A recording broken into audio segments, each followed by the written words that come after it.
Aray! Ayusin mo nga! Sorry, Chief. Sorry, Chief. Ito, Chief. Okay na ba ba? Sige, tuloy mo lang.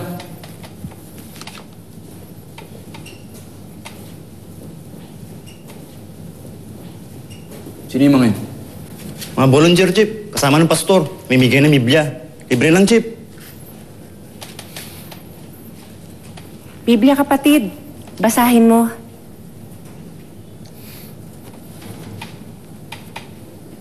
Maliligtas ba ako ng Biblia to? Ang kaligtasang dala ni Kristo ang makakapagpalaya sa'yo. Kung lahat ng nakakulong, kaya mapalaya ng Biblia ito, wala na sana nakakulong. Hindi ang Biblia ang makakapagligtas sa'yo. Si Jesus. Alam mo, huwag na lang ako kausapin. Kasi ako, hindi na ako naniniwala sa Kristong sinasabi ninyo. Hindi ko siya kailangan sa buhay ko.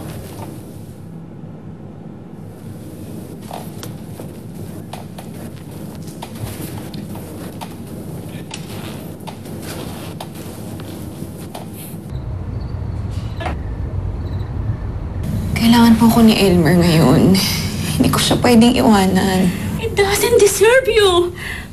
Bakit itatapon mong buhay mo dahil lang sa kanya? Dadalhin ka namin sa Austria.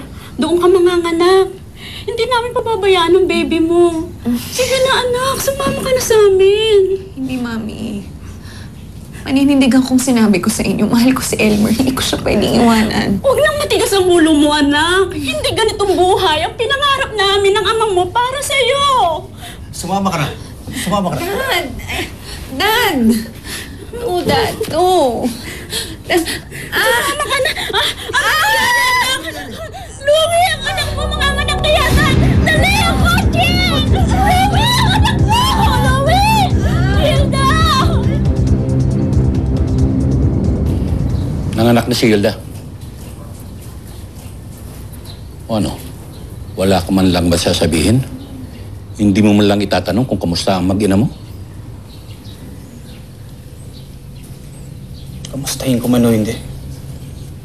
Wala namang magbabago, di ba? Nandito pa rin ako sa loob. Puro sarili mo lang kasi ang iniisip mo eh.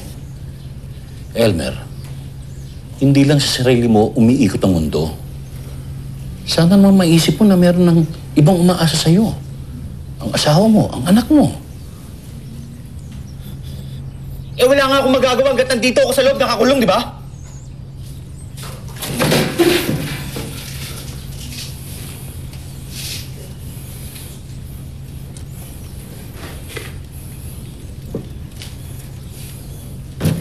Matagal ka nang nakakulong. Simula na magalit ka at kamuhian mo ang sarili mong ama. Ikunulong mo na ang sarili mo dyan. Diyan sa sarili mong mundo. Wala ka nang ibang inisip kung di ang kumita. Ang umasenso. Sinasabi mo para sa pamilya mo. Pero ang totoo eh, hindi naman eh. Ginagawa mo yun para sa sarili mo lang eh. Para lang patunayan mo sa tatay mo na kaya mong mabuhay nang wala siya. Oh, saan ka dinala ng galit mo? Dito sa kulungan.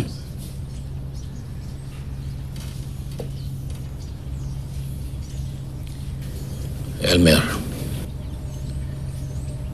sana naman isipin mo na ang asawa at anak mo. Alam mo bang mas pinili pa ni Hilda ang manatili sa'yo kaysa sumama sa magulang niya?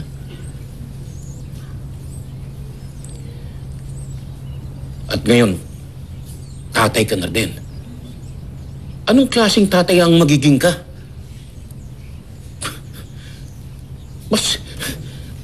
Mas masahol ka pa sa sarili mong tatay na kinamumuhian mo eh. Sa totoo lang, kung ako magiging anak mo, ikahihiya talaga kita. O yan ba gusto mong mangyari? Ikaya ka ng sarili mong anak.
that save a wretch like me.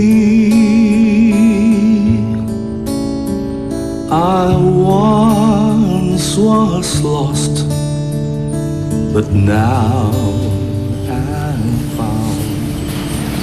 Gusto mo bang sumama?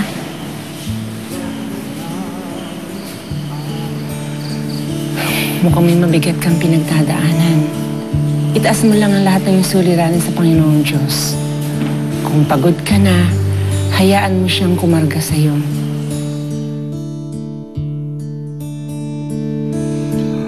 Amazing grace, how sweet the sound that saved a wretch like me. I once was lost, but now I'm found. Was blind, but now I see.